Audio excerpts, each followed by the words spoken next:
Bonsoir à tous. Et oui, ce n'est pas Harold. Surprise, surprise, c'est Sabine, c'est encore moi. Je viens ce soir chez vous pour parler d'un sujet qui vous concerne, qui nous concerne tous. Comme vous le savez, il y a des coupures, il y a pas mal de coupures en ce moment. Il y a une crise, il y a des grèves, des manifestations à EDF. Et nous allons traiter ce sujet sous un prisme économique. Donc le thème de l'émission de ce soir, c'est quelles sont les conséquences de la crise EDF, de la grève sur notre économie. Pour en parler avec nous, nous avons deux chefs d'entreprise qui vont se présenter. Donc en plus, il y a une dame que vous avez déjà vue un jour, j'avais essayé des trucs, c'était assez comique. Et nous avons bien évidemment le MEDEF, donc l'UDE MEDEF de Guadeloupe, qui est venu avec nous ce soir.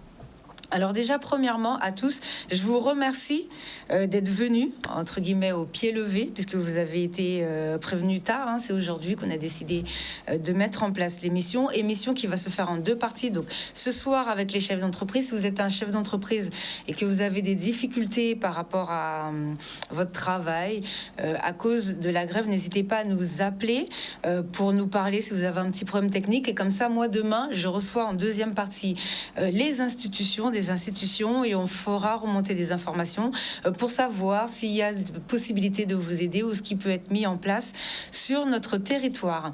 Alors, merci à vous tous d'être là. Je vais vous laisser vous présenter. Alors, on va commencer par vous. Bonsoir. Est-ce que vous pouvez vous présenter, s'il vous plaît? Bonsoir, je m'appelle Frédéric Landreau, je suis chef d'entreprise depuis bientôt 4 ans. J'ai créé un cabinet d'accompagnement éducatif, donc je travaille communément avec ce que j'appelle moi des enfants merdants, c'est-à-dire des jeunes entre 7 et 77 ans, plus précisément des jeunes, des parents et des professionnels de l'éducation. Donc j'interviens autant dans mon cabinet situé à Grand-Camp qu'en extérieur, c'est-à-dire sur toute la Guadeloupe. Ce matin, j'étais à Petit Canal et cet après-midi, je suis revenue de Basse-Terre lorsque j'ai reçu un appel de la part de Sabine. Bon, et merci beaucoup d'avoir honoré cet appel et d'être là. C'est très gentil. Pour moi.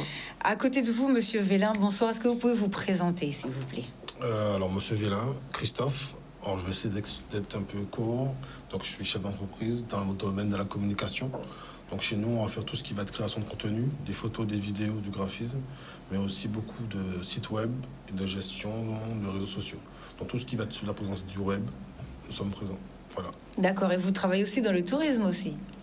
Oui, on va dire que j'ai une compétence dans le tourisme également.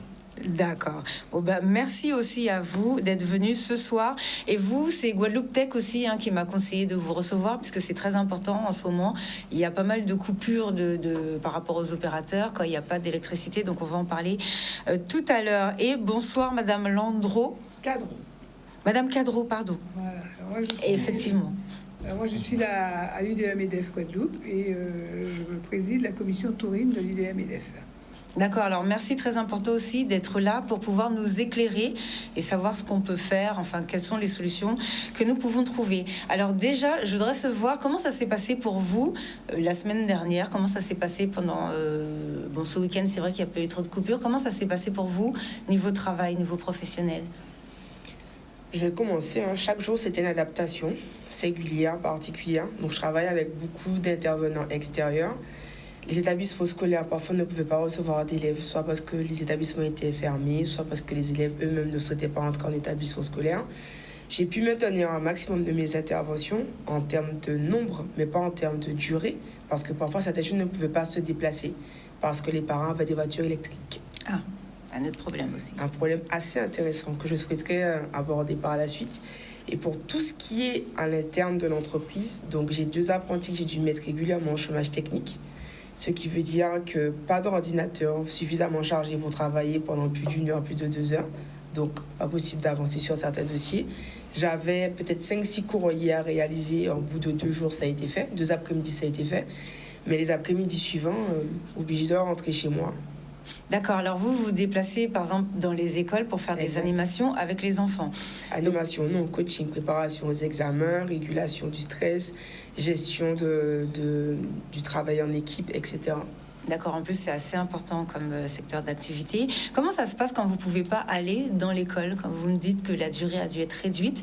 Est-ce que vous n'êtes pas payé à la prestation par exemple, ou comment ça se passe, comment ça fonctionne? On est payé à la prestation, on est payé au service fait.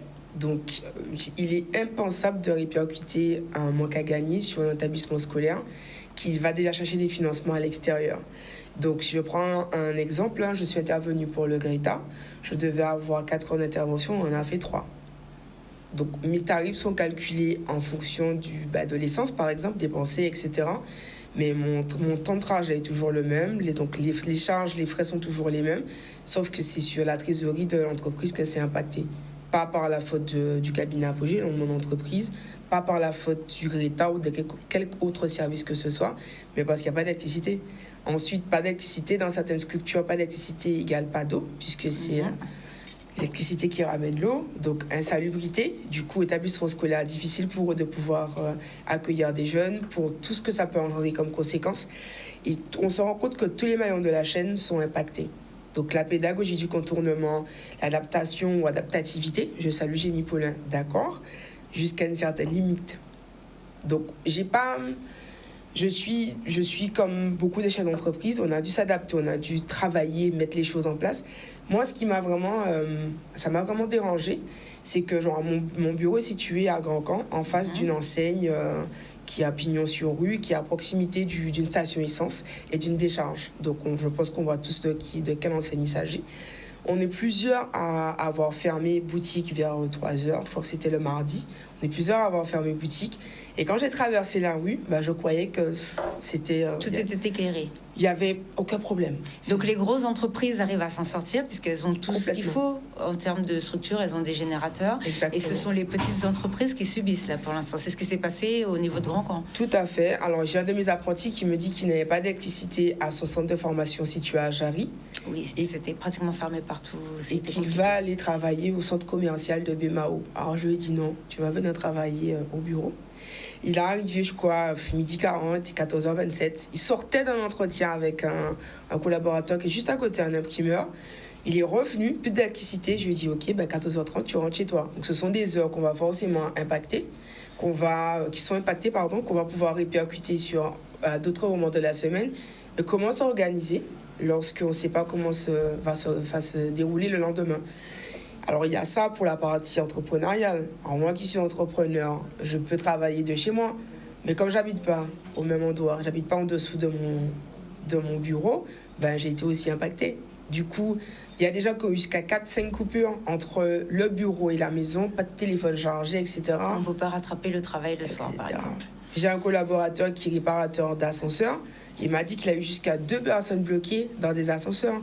Donc, il a géré, est-ce que toi, au niveau santé, ça va, reste là, je vais chercher une batterie, mais je vais prendre un peu de temps. Il est parti se retirer quelqu'un d'un autre ascenseur pour revenir après avec une batterie. Je me dis, mais on n'est pas loin d'être dans le tiers-monde.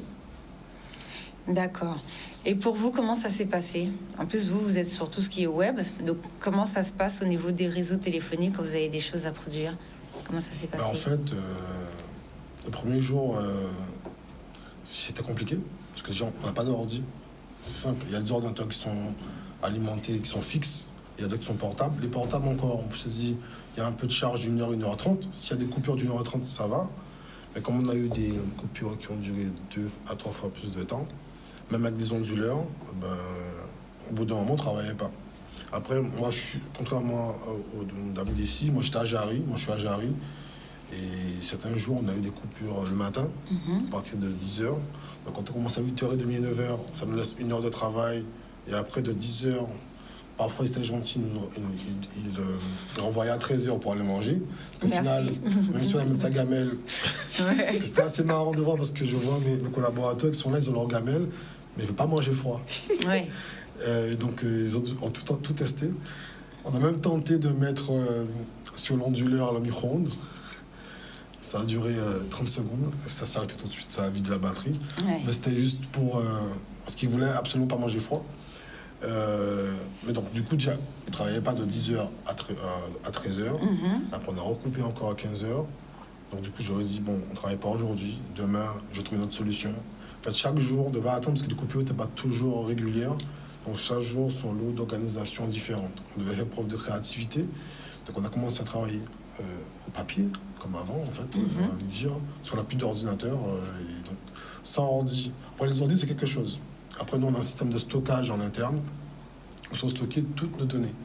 de clients, photos, vidéos, Ouais, parce que dans le web, tout ce qui va être lié au contenu qui vont être sur le web. On a ce qui est sur le cloud, c'est-à-dire en ligne, c'est pas trop grave. Mais ce qui est en interne dans notre bureau, ça devient beaucoup plus compliqué. Le premier jour, on a cru perdre nos données parce qu'on n'a plus accès du tout au système de stockage. Et il y a plusieurs dizaines de terras. Bon, c'est des données peut-être que tout le monde ne connaît pas, mais ça de données importantes de clients. Bon, je ne leur ai pas dit, mais bon, j'ai trouvé oui, l'objectif. Découvrir ce soir. C'est de trouver une solution. Oh, non, ils vont le savoir, mais bon, l'objectif, c'est de trouver une solution très rapidement. Donc, au bout de 24 heures, 48 heures, on a réussi à trouver la solution et à réparer assez rapidement. Parce que même si on avait nos ordinateurs qui étaient branchés, mais n'ayant pas de données pour travailler, on ne pouvait plus travailler. Oui, vous ne pouvez plus travailler. Donc, voilà, donc c'était un peu technique, mais après, on a pu s'organiser. Et on a essayé de rattraper vendredi, comme ça s'est un peu calmé vendredi. Et durant le week-end, moi, j'ai dû travailler pour compenser la semaine. Parce que je suis resté 3 jours, vraiment, j'ai fait que, on va dire, pas d'opérationnel. Vraiment, c'est à réfléchir, qu'est-ce qu'on va pouvoir faire sans courant. Voilà. Il y a, mais on dire qu'on me dit, quand même, je leur dis, mais rentrez chez vous parce que j'ai pas de solution. D'accord. Entre parenthèses, par rapport à cette histoire de données, il y a des sécurités qui existent pour ça, pour les entreprises qui travaillent dans le web, ou est-ce qu'il y a des sécurités où vous pouvez protéger vos données pour être sûr? On a beaucoup entendu parler de piraterie, de tout ce qui était attaque. Là, c'est un sujet. D'accord. Si j'aborde le sujet, je ne sais pas si c'est l'objet, mais en tout cas. Non, juste pour savoir si c'est une sécurité, pour si jamais il y a des coupures. Par exemple, je sais qu'il y a des gens qui ont des boîtes de nuit qui m'ont déjà dit qu'ils ont perdu du matériel. Mais est-ce que il y a des sécurités qui existent pour préserver À notre niveau, en fait, on met tout sur onduleur. D'accord. Donc, on a déjà au moins 1 heure, 1 heure et demie en moyenne, on va pouvoir avoir de l'autonomie. Sauf que si on n'est pas présent, par exemple, si on a un système de stockage, on n'est pas présent pour éteindre manuellement la machine, du coup, lorsqu'il y a une coupure au bout d'une heure 30, ça s'arrête net. Donc, ce qui fait qu'au bout du 2e jour, on a dû tout éteindre manuellement et on ne laissait plus rien tourner. Oui, pour pas abîmer aussi le matériel. Il y a des serveurs et des sites web qui étaient un peu impactés. L'idée, c'était de trouver des solutions assez rapidement à travers des solutions directement en ligne, momentanément en tout cas, pour trouver des solutions en tout cas, pour que nos clients ne soient pas du coup impactés. D'accord. Et franchement, donc, qu'est-ce que vous en pensez par rapport à... Alors déjà, comment ça s'est passé? Est-ce que vous savez comment ça se passe pour les hôtels ou bien pour les gens qui sont dans le tourisme sur notre territoire? Est-ce que vous avez l'information, la manière dont ça s'est passé pour vous? Et qu'est-ce que vous en pensez? Là, c'est une deuxième question pour la structure UDE MEDEF par rapport aux entreprises. Plus largement, qu'est-ce que vous pensez de cette situation? Alors, de toutes les façons, tout le secteur touristique est impacté. Bien entendu, les structures qui seront équipées de groupes électrogènes vont sans doute supporter correctement cette grève, mais il faut savoir que les coûts, les charges seront dans nos comptes d'exploitation. Parce qu'il faut quand même alimenter les groupes, payer le gasoil et satisfaire un peu l'activité que nous faisons. Alors au niveau des restaurateurs, on a entendu le président des restaurateurs, l'impact de ce genre de mouvement, c'est que l'impact est surtout sur la gestion. Coupure d'électricité veut dire, madame parlait de renvoyer les salariés, c'est-à-dire que vous avez des salariés qui viennent travailler, qui peuvent travailler correctement. Vous avez des entreprises qui font leur chiffre d'affaires et qui ne peuvent pas vendre pour faire le chiffre d'affaires. Donc ça veut dire que le coût, la recette n'existe plus. Pourtant, les charges sont toujours là. N'oublions pas que, comment dirais-je, beaucoup d'entreprises, ce sont des petites entreprises. Donc ça veut dire que le chiffre d'affaires est essentiel pour eux, pour rembourser les prêts, pour payer les salariés, payer leurs charges. Donc l'impact est très, très important. Et puis, au niveau tourisme, on va parler de l'attractivité de notre territoire. Est-il souhaitable qu'aujourd'hui, nous parlions d'une filière d'industrie touristique qui devrait, à mon avis, apporter une plus-value au territoire et être embêté parce qu'on a un mouvement qui impacte les services que nous offrons et mettre en place la beauté de notre territoire? Parce que quand vous dites aux gens de venir en Outre-mer, venir en Guadeloupe, ils viennent parce qu'ils ont un certain confort, ils sont quand même toujours dans un système français, donc ils se disent, il y a du sanitaire, il y a de la sécurité, je peux me déplacer tranquillement, et ils se trouvent coincés. On a déjà le problème de l'eau que nous avons essayé de résoudre en installant des citernes, mais tout le monde n'installe pas de citernes, je suis désolée. Il y a des gîtes qui n'ont pas d'eau, il y a des gîtes... Et on rajoute aujourd'hui l'électricité. on a un phénomène sargasse qui arrive. Donc on a déjà, nous, au niveau tourisme, des difficultés à garantir l'attractivité de notre territoire pour inciter plus de gens à venir et inciter aussi à nos jeunes à rentrer dans cette filière. Parce que c'est une industrie où il y a de l'emploi. Alors à l'UDM-EDF, notre président Blandin se bat pour que nos jeunes en Guadeloupe travaillent.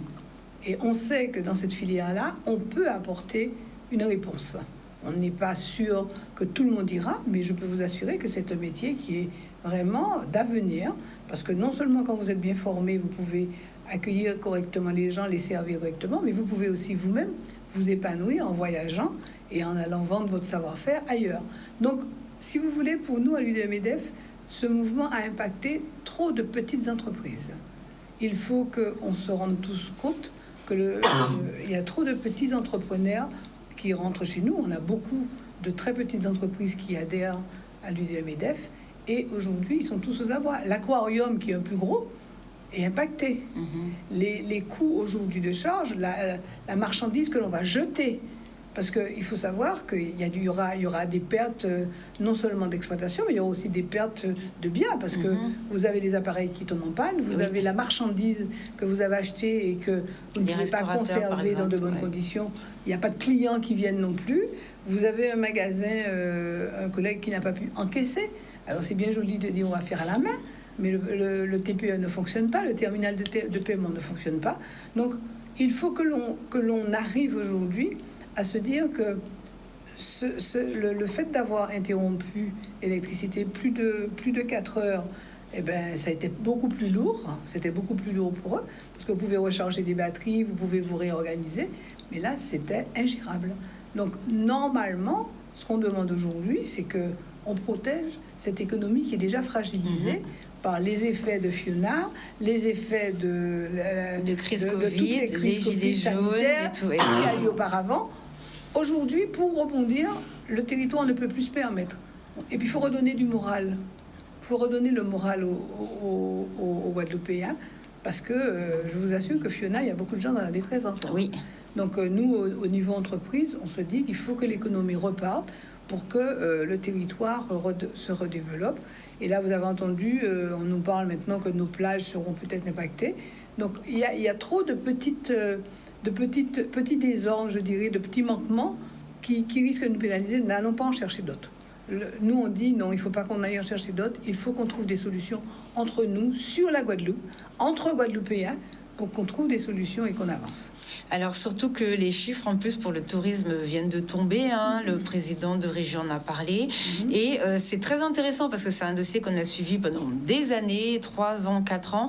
Les gîtes, ça veut dire que les gens, les touristes, vont dans les gîtes. Donc, ils vont à Bouillante, chez, on va dire, entre guillemets, les petits Guadeloupéens qui ont développé une activité supplémentaire. Et là, c'est cette activité aussi qui est très impactée. Exactement. Alors, vous avez la présidente de la fédération qui en a parlé, mais est-ce que vous savez pourquoi ce secteur d'hébergement se développe? Il se développe parce qu'il y a de la proximité. Proximité, exactement. Et les gens veulent de proximité. Voilà. Donc, nous, on a besoin d'un tourisme diversifié où on peut justement parler de nous, dire qui nous sommes. Donc, ces gens qui sont en gîte, qui sont en villa privée, bien chez l'habitat, qui sont en villa privée, exactement. Eh ben, toutes ces personnes-là se sont demandé qu'est-ce qui nous arrive? Est-ce que c'est normal que sur un territoire français, on ait des coupures d'électricité? On avait déjà les problèmes de l'eau. Là, maintenant, les coupures d'électricité, ça fait beaucoup. Ensuite, ils font l'effort de venir parce qu'ils savent très bien que nos pays sont attractifs. Vous savez, on a un tourisme vert, on a un tourisme bleu, on a un tourisme mémoriel, on a un tourisme balnéaire. Enfin, on a une diversité d'offres. Si nous n'arrivons pas nous-mêmes à organiser l'accueil, ben c'est vrai que ça va devenir difficile. Et on parlait tout à l'heure de l'informatique. On a besoin d'eux. On a besoin d'eux pour diffuser la beauté de nos territoires. On a besoin d'eux pour gérer. On a besoin d'eux pour communiquer sur le territoire. Donc, en les privant un petit peu d'électricité, eh ben, c'est une partie de la Guadeloupe qui s'éteint aussi. sur les réseaux internationaux. Alors vous, au niveau du MEDEF, en plus, il n'y a pas très longtemps, vous aviez une réunion avec EDF. Est-ce que vous en parlez avec eux pour leur dire, bon, est-ce que vous pouvez essayer de voir avec les syndicats comment négocier? Le but de notre organisation, c'est d'accompagner le développement économique du territoire. Donc, le rôle de notre président et de notre organisation, c'est d'essayer toujours de faire comprendre ce qui peut porter le plus pour notre territoire. On n'est pas là pour donner des conseils, on est là pour écouter, pour échanger avec ceux que nous invitons. Mais l'objectif, c'est de faire entendre à tout le monde que le territoire doit se développer et que c'est par cette économie-là que nous arrivons à avoir une représentativité. Donc il faut protéger un petit peu nos actions, les cibler, les organiser pour que tout le monde en paye. On ne dira pas aux gens de ne pas manifester, c'est pas le but du jeu. Le but du jeu, c'est d'expliquer à tous, et ça c'est très important pour nous, que le moins d'effets aujourd'hui est pénalisant pour l'économie de demain. Oui, surtout avec notre jeunesse, il faut lui donner le moral. Ils ont besoin de modèles, ils ont besoin de comprendre. Donc il faut les accompagner sur une gestion économique bien structurée, bien organisée, pour qu'ils adhèrent aussi. J'entends parler de beaucoup de jeunes qui veulent montrer leur entreprise. On leur fait peur, là.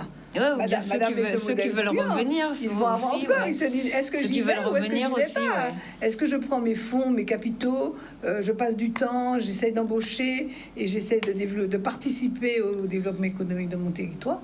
Là, c'est là où nous, on travaille, on réfléchit ensemble sur qu'est-ce que nous pouvons apporter sur une vision future. Parce que la jeunesse qui arrive là, elle aura besoin de nos réponses. Hein. Elle nous jugera responsables. Hein. J'ai vu que vous avez réagi. Vous voulez rajouter quelque chose ? Oui. Moi, je souhaite réagir. En fait, en tant que chef d'entreprise, on a beaucoup de messages qui nous sont envoyés. Vous pouvez créer avec très peu de capital, etc. Le chef d'entreprise de maintenant, il est super résilient. Je pense que vous allez aller dans mon sens. Parce qu'une fois qu'il se trouve face à un banquier, face à la BPI ou une autre structure de type Initiative Guadeloupe, tout de suite, les discours changent. Parce qu'on est dans une réalité pratique. On ne peut pas créer une entreprise à 1 euro et puis demander 100 000 euros à quelqu'un, une entité telle qu'elle soit, pour qu'elle puisse nous accompagner. Donc, il y a tout un ensemble d'efforts à mettre en place. Et moi, je m'intéresse au renouvellement de l'entreprise, c'est-à-dire qu'il faut penser écologie, on nous demande de travailler sur la RSSE, etc. J'aurais pas eu un véhicule qui utilise un carburant fossile, j'aurais pas pu aller travailler. J'aurais eu un véhicule, parce qu'on nous demande de réfléchir et d'entrer dans la mouvance écologique.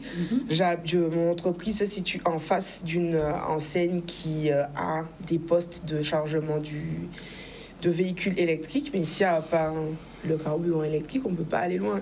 Donc il y a toutes ces contradictions.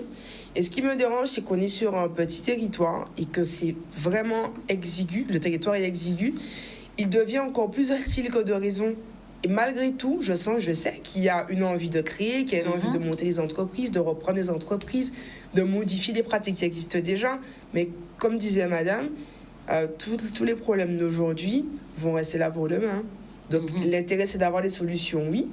J'entends il y a des entreprises qui ont fait l'acquisition de groupes électrogènes. On a mon collègue à côté qui a des onduleurs. Mais lui, c'est un outil qu'il va utiliser tous les jours. Si je décide, et puis c'est un budget aussi. Hein. C'est un budget. Il faut que tout le monde comprenne que quand on a une entreprise, tout coûte cher. Hein. Tout coûte plus cher. Les chefs d'entreprise ne se payent pas. Hein. Il n'y a pas beaucoup de grands groupes, surtout en Guadeloupe. Hein. Donc c'est un budget. Moi, ce que j'ai développé dans mon entreprise, c'est vraiment une philosophie japonaise. Il faut que ce que j'achète me serve dans plusieurs dimensions et qu'il ait sa place, que je puisse le trouver en cas de problème. Dans ce cas-là, dans une situation comme celle-là où on voit, c'est pas un jour, c'est pas 2 jours, mais c'est plus d'une semaine. Et comme disait madame, la grève va commencer le 22 décembre. Donc, je peux aller faire un achat, non pas compulsif, mais impulsif. Il me faut un groupe électrogène pour continuer à travailler. Une fois que le problème est rentré dans l'ordre, parce que moi, quand j'étais jeune, j'ai vécu la précédente grève d'EDF. C'était en décembre 2001. C'était il y a 20 ans. Donc, en 20 ans, est-ce que je vais utiliser un groupe électrogène aussi régulièrement que de raison? Je vais oublier qu'il va falloir que je l'entretienne, donc ça a un coût. C'est pas le cœur premier, le cœur de cible de mon activité. Comment je peux expliquer ça à mon quota, perdre des profits, 10 000 € par tes profits sur un an? Attends, il y a toujours des éléments qui viennent se mélanger et qui viennent grossir la machine et surtout saler l'addition pour le chef d'entreprise. Donc, en termes de charges, en termes de frais, même si ici le matériel coûte cher, on se dit qu'on va faire venir le matériel d'ailleurs, il y a toujours une problématique. Il faut le stocker, il faut le... Exactement. Et puis pareil, la question, moi, c'est quelque chose que je connais exactement les heures de coupure d'électricité parce que mon alarme, elle est branchée sur Internet et sur l'électricité. Donc, il est 2h du matin, je suis chez moi et le téléphone crie « Ouah, ouah, ouah !» La centrale est en ligne. Donc, 2h du matin, je sais qu'on a coupé l'électricité, on la remet à 4h42. D'accord. Tout est indiqué. Alors, j'ai pas beaucoup de matériel électrique, mais j'en ai quand même un peu. Quand mes ordinateurs sont impactés, quand mes climatiseurs qui sont neufs sont impactés, et quand l'entreprise qui me les a vendus me dit ben, c'est pas moi qui ai grillé les cartes de mer, vers qui je peux me retourner? Je suis pas sûre que l'assurance me dise nous prenons le risque électrique en lien avec la problématique actuelle en compte. Surtout que c'est ce qui me dérange le plus. EDF est un service public et je suis pas sûre qu'il soit en grève. Il y a une partie du personnel qui est en grève, mais on peut pas dire EDF qui sont en grève. Donc moi, ça me pose réellement problème puisqu'on a été impacté dans nos activités. Chômage technique pour certains, prendre le papier, d'accord. Moi, j'ai écrit des courriers, ok. Mais concrètement, est-ce que je peux avoir une réduction sur ma facture? Pas sûr. Est-ce que je peux avoir un geste commercial? Pas sûr. Est-ce que je peux avoir même un courrier d'excuses? Je suis encore moins sûre de ça. Et ce qui me dérange, c'est qu'on arrive à cette notion d'inhumain. Alors j'entends, comme disait madame, on peut faire la grève, on peut militer, on peut manifester. Mais quand ça devient dérangeant au point d'être inhumain... On ne peut pas dire tous les autres Guadeloupéens s'en foutaient. On ne peut pas dire ça. On ne peut pas dire ça. Bon, on va en reparler. Je vais revenir vers vous au niveau du MEDEF. Après la publicité, sur la question de quelles sont les aides, quelles sont les choses qui peuvent être mises en place si vous avez cette information. Par exemple, les gens, c'est vrai, quand ils perdent leur matériel. Moi, il y a un monsieur que j'ai eu cet après-midi, il a une boîte de nuit. À cause des coupures, il a perdu du matériel, quoi. Donc, son truc a grillé. Donc, qui va lui payer? Qui va le dédommager? Ça, c'est une question aussi que je pense peuvent se poser pas mal de chefs d'entreprise. Nous revenons dans quelques instants. Bonsoir à ceux qui nous rejoignent. Donc ce soir, voilà, pas de focus. Vous êtes avec moi en plateau sur Canal. Nous parlons de la conséquence économique de la grève EDF sur notre territoire, parce que beaucoup d'entreprises, et en plus c'est assez embêtant parce que ce sont des petites entreprises quand même, ont été impactées. Là, pendant la publicité, nous étions en train de parler des propriétaires de magasins qui ont dû rester sur les lieux sur leur exploitation, enfin de leur local, puisque leur volet, par exemple roulant, ne pouvait pas être baissé puisqu'il n'y avait plus, il y a eu de coupures d'électricité. Avant la pub, vous étiez en train de demander, par exemple, lorsque vous avez des pertes, par exemple, votre matériel est perdu parce que les coupures arrivent à n'importe quel moment. Ce midi, j'ai un monsieur qui a une boîte de nuit, il a perdu ses lumières. Alors moi, je vous pose la question par rapport au MEDEF, le DE MEDEF, mais je la poserai aussi demain à puisque demain on va recevoir toujours sur le même sujet, mais les institutions, tout ce qui est chambre consulaire et tout. Donc je vais leur demander comment ils peuvent faire pour améliorer, pour faire remonter ces informations, et ce qui peut être mis en place. Comment ça se passe lorsque les entrepreneurs perdent leur matériel? Parce que là, tous les appels que j'ai eus, c'est beaucoup ça. Hein. Sabine, t'imagines, je viens d'ouvrir, j'ai acheté telle chose, j'ai perdu. Donc, comment ça se passe? Qu'est-ce que moi, je dois leur répondre? Comment ça se passe pour les entrepreneurs dans ce cas-là? Alors, c'est un sujet un peu crucial parce que toute entreprise a son assurance. Mais est-ce que ces clauses sont prévues dans les contrats d'assurance? Donc, normalement, le premier impacté, c'est l'EDF. C'est leur écrire et leur expliquer la situation. Alors, je ne sais pas s'ils vont dédommager, mais ça ne peut être que ça. Et la deuxième chose, c'est votre assurance. Mais je pense que le problème reste le même. La dépense, la charge et la perte restent pour l'entreprise. L'entreprise ne pourra pas surmonter une perte comme ça. Alors, peut-être que vous pouvez avoir même des augmentations de prix. Parce que ça, et ça contribue à l'inflation. Ils peuvent être amenés à augmenter leurs tarifs pour pouvoir combler un peu le déficit qu'ils ont eu pendant cette grève. Mais globalement, généralement, quand on a un incident comme celui-là, On a la catastrophe naturelle, on a toujours les assurances qui prennent le relais pour accompagner les entrepreneurs. Mais dans là, un c'est cas pas- de grève, voilà. je ne sais pas si tout le monde a une clause risque d'exploitation sur son contrat. Bon, ben, on a un appel, on va prendre l'appel pour voir de quoi... Non, bon, on a... voilà. Donc, oui, vous pouvez appeler, hein, mais... Pour le sujet, je pense que c'est peut-être pour ça qu'on n'a pas eu l'appel. Vraiment, si vous êtes un chef d'entreprise, profitez pendant que ce soir. Voilà, donc priorité ce soir pour les chefs d'entreprise. Si vous avez une question à poser, nous sommes ce soir avec l'UDE MEDEF. Donc n'hésitez pas. Et pour les autres personnes, donc c'est pour ça qu'on filtre. Alors c'est très rare, on filtre jamais. Mais moi, c'est vrai que j'ouvre rarement l'antenne, mais là, c'est vraiment pour des choses particulières, hein. Donc si vous êtes chef d'entreprise, n'hésitez pas à appeler. Et pour les autres personnes, vous pourrez envoyer les questions sur les réseaux sociaux et on vous répondra. Vous savez qu'on vous répondrait toujours dans tous les cas. Comment vous voyez la suite là? Comment ça se passe? Comment ça va se passer là pour vous? Adaptation. Je m'adapte, hein. Le matin, j'arrive au bureau encore plus tôt, on va dire entre 6h et 6h15. Je prépare la journée pour les apprentis et puis donc, tous les téléphones, tout est chargé au maximum. Et comme ça, quand on prend l'électricité, on sait qu'on a à peu près une heure et demie de travail. Et ensuite, rentrer chez vous. Comment ça se passe? Parce que vous, du coup, vous avez du travail en retard à récupérer, c'est du web. Comment ça va fonctionner là? Parce que là, visiblement, ça va peut-être pas redémarrer tout de suite. On a eu hier l'information. Aujourd'hui, ils avaient une réunion à 10h. Donc on espère, on verra comment ça va venir. Mais si ça continue, comment vous allez faire? En fait, globalement, il y a des activités qu'on ne peut plus faire. Parce qu'en fait, lorsqu'on fait par exemple du montage vidéo avec des logiciels très énergivores, l'heure 30 que j'ai d'habitude peut passer à 15 minutes. Hein. Ça va très vite. Même si on a une batterie chargée, parce que ça demande beaucoup d'énergie pour fonctionner. Alors aujourd'hui, en 3 jours, j'ai l'impression que ça a duré 3 semaines, mais on a trouvé d'autres solutions. Aujourd'hui, le dernier jour, jeudi par exemple, on a utilisé vraiment exclusivement beaucoup le téléphone. On a plusieurs téléphones au bureau, donc on pouvait déjà... parce que déjà, il fallait faire le partage de connexion, si on n'avait pas Internet. Ouais, parce que là, si les données, ça peut exploser. Si vous avez dépassé votre forfait, pas de problème. Mais après, aujourd'hui, grâce à les opérateurs, vous connaissez sur la place, on a quand même... étant donné qu'on est à Jarry, on est bien couvert. Peu importe l'opérateur, on capte bien, donc on n'a pas de problématique de partage de données. Donc pour 3 jours, ça fonctionne, mais si 1 mois, ça ne va pas fonctionner. En tout cas, on a réussi à pallier le problème avec les téléphones. Mais il y a des activités qu'on ne peut pas faire. Gérer la maintenance d'un site web, on peut quand même s'organiser, mais si on doit coder tout à partir d'un téléphone, ça devient très compliqué. Alors, on a un appel, donc on va prendre l'appel, on va répondre et je vais revenir. Bonsoir. Allô, oui, bonsoir. Bonsoir, madame. Alors, est-ce que vous pouvez vous présenter et nous parler de votre problème? Oui, alors je suis une bastérienne, j'appelle de Basse-Terre, voilà. Donc, j'écoute l'émission, là. Il y a la grève qui est en train de, comment dirais-je... J'entends, excusez-moi.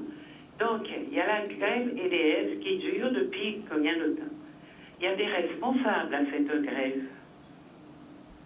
De toutes les informations qu'on nous donne, et cette grève, il y a des responsables. Donc, les assurances devraient se retourner contre les responsables. Donc, Là, je trouve que l'émission, dans le sens qu'elle est faite là, hein, c'est qu'on veut nous mettre les uns contre les autres. Nous, les Guadeloupéens, nous qui vivons tous cela et qui subissons tous cette espèce de maltraitance des salariés d'EDF. C'est ce que j'ai envie de dire. Allô? D'accord, oui, je vous écoute. Voilà. D'accord. Bon, merci beaucoup, en tout cas, de votre intervention. C'est vrai que ça peut être une solution. Si les entrepreneurs, par exemple,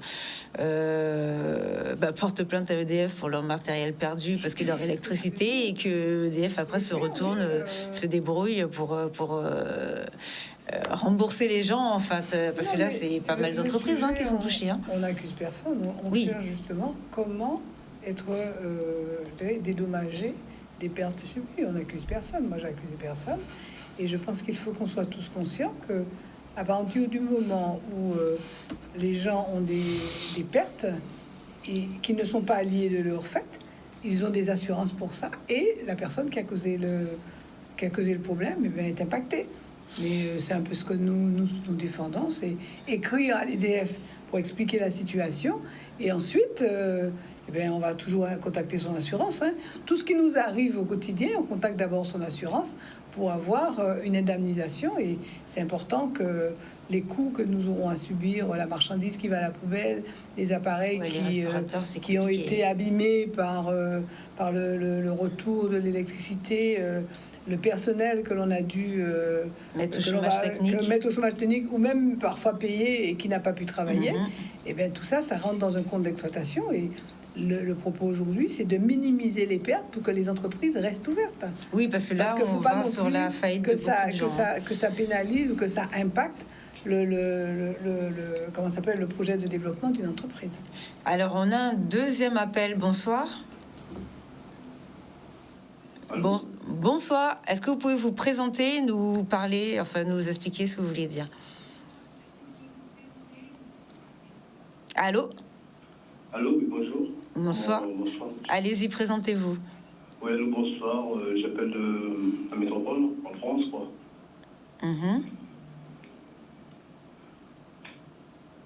Allez-y, monsieur, qu'est-ce que vous vouliez dire? Oui, je voulais dire que ce qui se passe au pays en ce moment,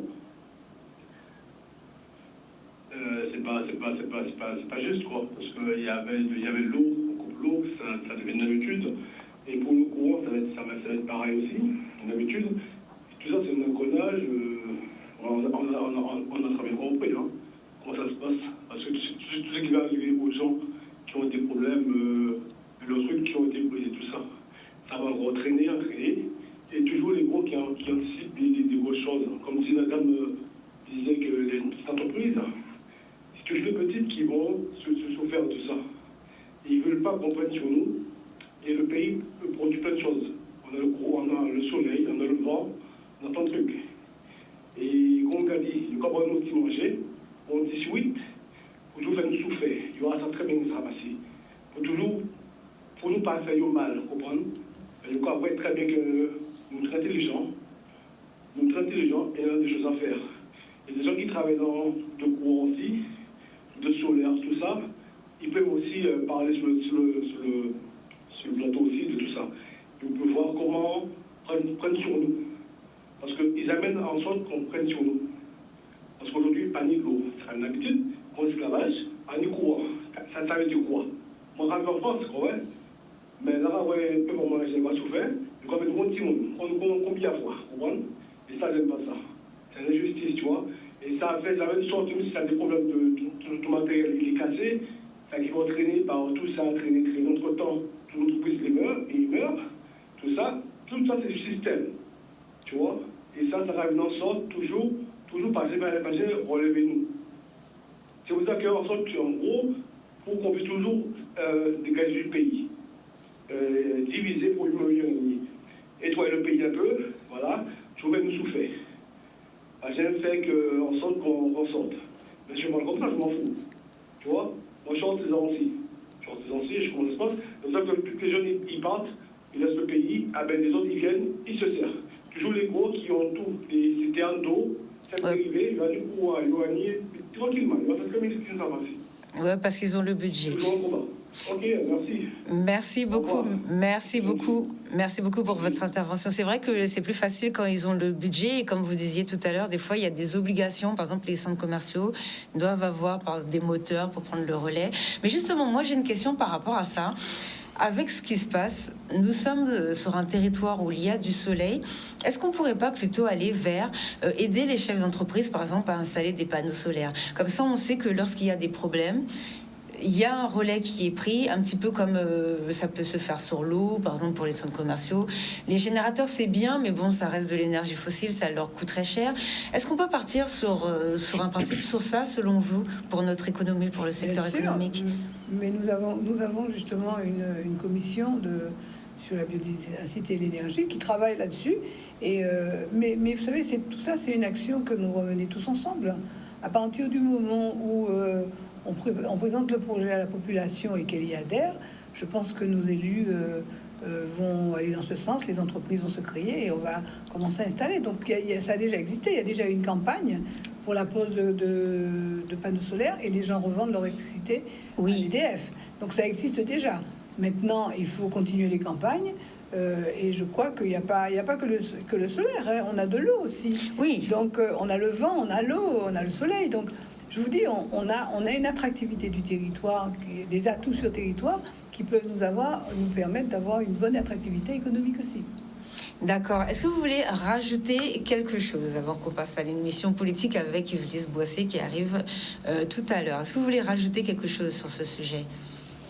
Moi, je salue tous les chefs d'entreprise qui sont là et qui sont résilients. Et j'invite tout le reste de la population à être... toutes les personnes qui sont en capacité à être dans la bienveillance la plus totale, les uns envers les autres. Alors, visiblement, on continue, on reste encore sur ce sujet. On a l'antenne, on peut se mettre à l'aise. Alors, allez-y, dites ce que vous... Moi, je voudrais dire juste une petite chose. Là, tout de suite, je ne sais pas si le conflit n'est pas terminé. Si ça recommence dans quelques jours, qu'est-ce qu'on va pouvoir faire réellement? Donc j'espère que demain... C'est ça la question. C'est surtout ça la question. Qu'est-ce qui va se passer après? Parce que là, il y a beaucoup d'entreprises qui ont subi. Alors, on n'en parle jamais. C'est pas quelque chose qui revient souvent. Mais moi, dans mon émission, j'ai commencé à traiter les difficultés des entrepreneurs sur les gilets jaunes. C'est-à-dire que souvent, les gens, on parle du Covid et tout, mais antérieurement, il y a eu la crise des Gilets jaunes, puisqu'il y a eu des choses qui ont été bloquées au niveau du port. Donc, il y avait beaucoup d'entreprises qui m'appelaient en me disant « Sabine, il n'y a plus les matières premières qui arrivent en Guadeloupe. Est-ce que tu as des informations sur la diète? Comment ça se passe? Est-ce que la CCI, ils ont prévu des choses pour aider à recevoir la marchandise ?» Enfin, les chefs d'entreprise commençaient déjà à appeler pour que je puisse passer l'information. Donc, ça fait beaucoup de crises. Ça veut dire qu'il y a 4 ans, de crises successives. Donc là, comme vous dites, c'est comment ça va se passer la semaine prochaine si ça continue, c'est ça? Mais on vient de subir une crise sanitaire. Là, on va rentrer dans une crise. Vous savez, on a eu quand même des intempéries. Hein. Oui. On a eu des intempéries. Donc, malgré ces crises, le territoire a relancé son activité, qu'elle soit touristique, économique, difficilement. Parce que ce que vous dites aujourd'hui, il y a toujours des difficultés d'approvisionnement. Les magasins ont réduit aussi leur voilure, donc on n'a pas encore retrouvé une croissance normale. Oui. Donc, quand arrive ce problème de l'eau est toujours le même. Vous savez très bien que Fiona a encore accentué notre problème de la distribution de l'eau. Donc, si en plus on rajoute aujourd'hui un inconfort de mode qui est obligatoire, hein, c'est la vie, hein, l'eau et la lumière, c'est quand même des choses essentielles pour une population. Et comme je dis aujourd'hui, on a besoin aujourd'hui de repartir, hein, de relancer notre activité et de redonner du bonheur aux gens. Si la situation s'aggrave, comme dit monsieur, ce serait dommage, parce que je pense que les Guadeloupéens ont déjà pas soutenu le mouvement, mais ont été, comme vous dites, résilients. Tolérants. On a suivi, on a été tolérants. Mais un mouvement ne peut pas durer éternellement. Il faut que des solutions soient trouvées. Et surtout qu'on se dise qu'on vit en société, on vit en collectif. Donc c'est le collectif qui doit primer aujourd'hui. Et l'économie ne peut pas supporter ce type de frein ou de manquement. Parce que, je vous dis, c'est tout ce que nous sommes en train de remettre en place après Fiona, après la crise sanitaire, qui risque encore de ralentir l'évolution touristique et économique de la Guadeloupe. Oui, bah justement, alors excusez-moi parce que je vous ai coupé, mais je voulais vraiment rappeler que c'est pas la première crise. Hein, donc, qu'est-ce que vous étiez en train de dire justement par rapport à ça? C'est vrai qu'on a eu plusieurs crises. La crise sanitaire dans mon secteur, c'était assez compliqué. Après, ensuite, il y a eu ce qui arrive maintenant, mais un peu avant, enfin, tout ce qui est lié vraiment à... Il y a le sargasse, on n'a pas parlé des sargasses. Voilà, donc, On a l'impact des sargasses qui arrivent. Les prix avec l'Ukraine aussi, on va parler de ça. C'est Enfin, on a le eu carburant. parce qu'il y a par exemple le carburant. Par exemple, il y a eu des pénuries d'huile. Il y a eu plein je vais le citer parce qu'il fait des super produits, comme là, qui est un artisan qui n'a pas pu travailler pendant un moment. Donc aujourd'hui, d'ailleurs, il faudrait que je l'appelle, tiens, pour savoir comment ça se passe pour son entreprise. Je vais essayer de me renseigner pour savoir comment ça se passe pour son industrie. Donc là, ça devient... ne serait-ce que par rapport à cela, aujourd'hui, lorsqu'on commande un élément hors de la Guadeloupe, on n'est pas sûr que ça arrive. Moi, actuellement, j'ai commandé un produit au début. Et j'ai des clients qui se plaignent, justement, encore il y a 2 jours. Ça fait 1 mois et demi. Je ne sais pas où le colis. Je ne sais pas ce qu'il est. J'espère que vous n'avez pas commandé à la poste. Ils ont dit, ils ne voient même plus rien. Alors, en fait, justement, je suis passé par un Colissimo, je me suis dit tranquille. Ouais. Là, ça fait... c'est compliqué, quoi. Mois, et ils ne savent même pas où est le colis. Donc, je pense qu'il y a déjà aussi des améliorations à tout. Mais ça, c'est depuis... J'ai commandé déjà avant des éléments graphiques, informatiques. Il n'y a pas de problème. Ça arrive en 2-3 jours, voire même 10 jours grand max. Avant, aujourd'hui, je commande. Je ne sais pas quand ça va arriver. Donc, quand ça arrive, tant mieux. Donc, je ne peux rien faire dans l'express. Malheureusement, donc, quand actuellement, la petite crise qui se passe actuellement à EDF arrive, on va dire que ça fait beaucoup pour nous. Ouais. Je pense que je parle au nom de tous les entrepreneurs, c'est beaucoup à gérer parce qu'on a dû beaucoup jongler, beaucoup pour faire preuve de résilience. Mais on ne va pas passer notre vie à faire que ça. Non, il va falloir qu'on puisse s'émanciper un peu plus. Et voilà, chaque fois qu'on commence, parce que c'est depuis avril, après la crise sanitaire, que ça va redémarrer, ça commence à repartir et là, subitement, Ouais. voilà, donc, c'est 3 jours, c'est des pertes de chiffre d'affaires par entreprise. La petite comme la grosse, assez équivalente. Donc, même si elle est petite, elle perd quand même de l'argent. Ouais. Les gros perdent aussi gros. Donc voilà. Même s'ils ont des groupes électrogènes, ça peut poser des problèmes. Parce que, Oui, bah parce oui. que, si on, comme elle dit, Et puis les clients, ils viennent pas parce qu'ils sont pas... Ouais. Si vous payez 30 000 litres d'essence, de gazole, je suis pas sûr que ça soit qu'on s'y retrouve vraiment. Oui. Donc, après, il faut voir. Et puis Ça dépanne, mais c'est pas la solution. Voilà, et puis c'est une succession de problèmes, c'est-à-dire on paye du gazole pour rester ouvert et le client finalement vient pas parce qu'il n'a pas d'électricité, il peut pas recharger sa voiture, justement on va en parler, ou bien il a plus de courant chez lui, donc ses enfants sont à la maison parce que les écoles sont fermées. Donc c'est vrai que tout se tient et c'est une chaîne. Vous parliez tout à l'heure de cette histoire de voiture électrique, alors ça c'est un autre problème aussi qu'on a sur notre territoire. Oui, c'est un autre problème qu'on a sur le territoire. Mais juste avant, j'aimerais parler de charger le téléphone portable. Il y a pas mal d'informations qui circulent sur Internet, des petits messages, des petites vidéos. Un chef d'entreprise se retrouve parfois à faire le tour du pâté de maison pour charger son téléphone un petit peu parce qu'il n'y a pas d'électricité au bureau. Et donc, c'est toujours, même s'il prend pas c'est un autre poste de dépense qu'il utilise pour pouvoir essayer de fonctionner, de colmater, si on parle en termes de plomberie, de colmater la fuite ou la brèche. Mais au final, il n'y a pas de solution. Il n'y a pas de solution stable qui est trouvée. Il n'y a pas de solution, même pas stable. Hein. Elle est dynamique, mais elle n'est pas pérenne.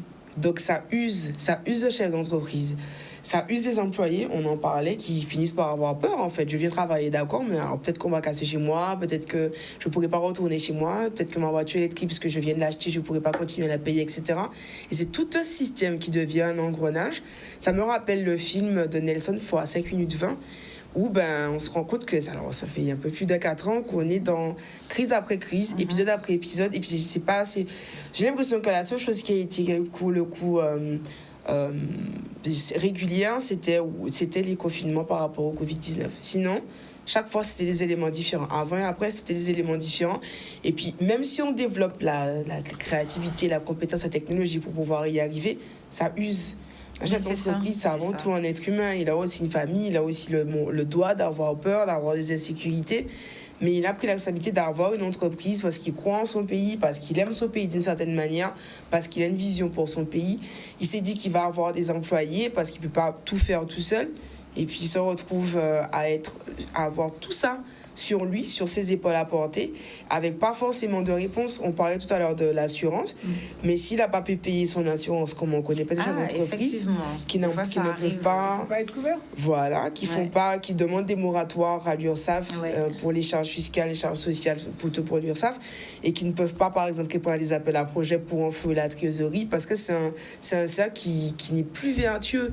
Donc l'idée pour moi, c'est vraiment de chercher une solution avec un cercle vertueux. Et bon, je me dis que je fais déjà confiance à la résilience des chefs d'entreprise. Une fois de plus, en attendant qu'une solution plus pérenne soit trouvée et vraiment empreinte de bienveillance pour que chacun puisse prendre sa part de responsabilité dans le collectif qu'on appelle Guadeloupe. Alors, on est sur une pente démographique descendante. Je pense que c'est pas pour rien. Ah bah oui, ça joue aussi. Hein. Moi, des fois, quand on parle de retour au pays, ils me disent, mais soit on me dit il y a toujours des grèves, ou soit on me dit on nous paye pas assez.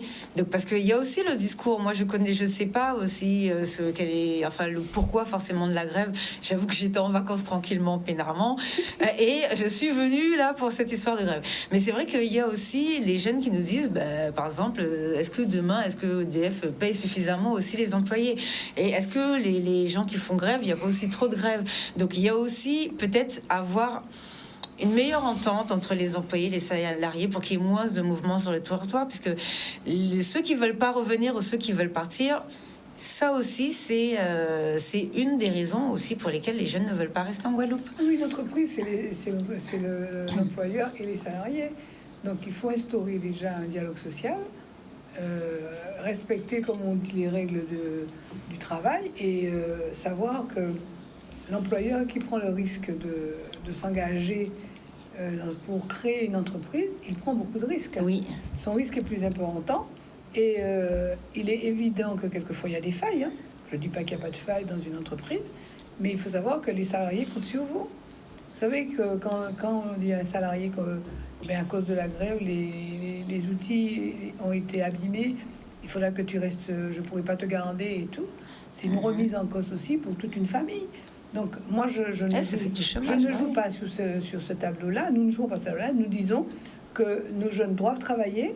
La Guadeloupe est un pays qui a trop d'atouts pour qu'on n'arrive pas à la faire développer, la faire briller plus que ça. Donc non, allons-y ensemble. Trouvons les solutions ensemble et faisons en sorte que même la contestation, qu'elle existe, mais qu'elle soit, organisée pour que le pays, le territoire ne soit pas impacté à outrance, comme on entend beaucoup de gens dire. Moi, ce qui m'ennuie aujourd'hui, c'est que j'aimerais que ils peuvent faire le truc, mais je ne comprends pas pourquoi j'ai pas d'électricité, j'ai pas d'eau, pourquoi j'ai pas. Surtout que comme les gens reviennent à l'eau, faudra payer. Maintenant c'est l'eau. Alors qu'est-ce qu'on fait? On fait quoi? On attend, on est là, on sait plus où aller. Et je regrette. Je pense qu'on a besoin de toutes les compétences guadeloupéennes. Il faut qu'elles reviennent et il faut qu'on leur donne envie de revenir. Ça nous appartient à nous, les chefs d'entreprise, de leur donner confiance pour qu'ils acceptent de revenir, participer au développement économique et de leur territoire. Et ça, quoi que vous en pensiez, si nous n'arrivons pas à dialoguer ensemble, nous n'arrivons pas. Donc, nous, on exprime à l'UDE-MEDEF toutes les situations que nous voyons. Nous donnons notre avis, nous partageons aussi l'information pour comprendre, parce qu'on se dit, il faut avancer, il faut trouver la solution. Mais la solution ne dépend pas de l'UDE-MEDEF, elle a besoin des deux parties qui sont mises en face. Donc nous, on attend que je ne dirais pas qu'elle a raison, mais que un débat, c'est gagnant-gagnant. Donc il faut qu'on y arrive. Moi, je dis quoi? Et je pense qu'ils ont déjà mis 2 moteurs en route. Je pense qu'ils vont encore trouver des solutions. Et petit à petit, nous allons essayer de retrouver un fonctionnement normal. Parce que moi, je pense aux petits. Moi, franchement, tous mes collègues du tourisme, là, sont attentifs à tout ça. Et puis, je ne veux pas, surtout qu'on perde la belle notoriété que la Guadeloupe a en ce moment, où on a une fréquentation qui est croissante. Donc, on a retrouvé une croissance. Et c'est important pour les restaurateurs, les boulangers, les pâtissiers, les boucheries. On a parlé du terrain, mais est-ce que vous savez que ça peut aussi impacter les aéroports? Oui. Imaginez qu'on coupe à un moment où un avion doit atterrir. Tour de contrôle, Nous ne devons pas oublier que nous sommes des Iliens et il faut que nous protégions notre territoire. C'est ce que je crois. On Bon, est des humains. de toute façon, je ne pense pas qu'ils vont couper là. On a vu déjà, ils ne coupent pas sur les hôpitaux. Donc déjà, merci pour ça. Mais laissez les tours de contrôle tranquilles aussi.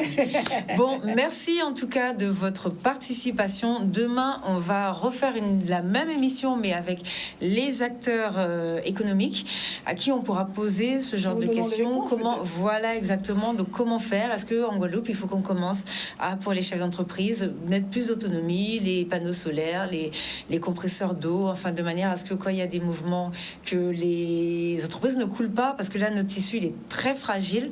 Donc comment le sauver? Comment sauver ce qui nous reste? Merci en tout cas, merci beaucoup à vous d'être venus. On rappelle que je vous ai appelé aujourd'hui au pied levé là et que vous êtes venus pour qu'on puisse parler de ce sujet qui concerne, voilà, qui est très important en plus pour notre population. Merci à tous de nous avoir suivis. À demain, même heure. Très bien.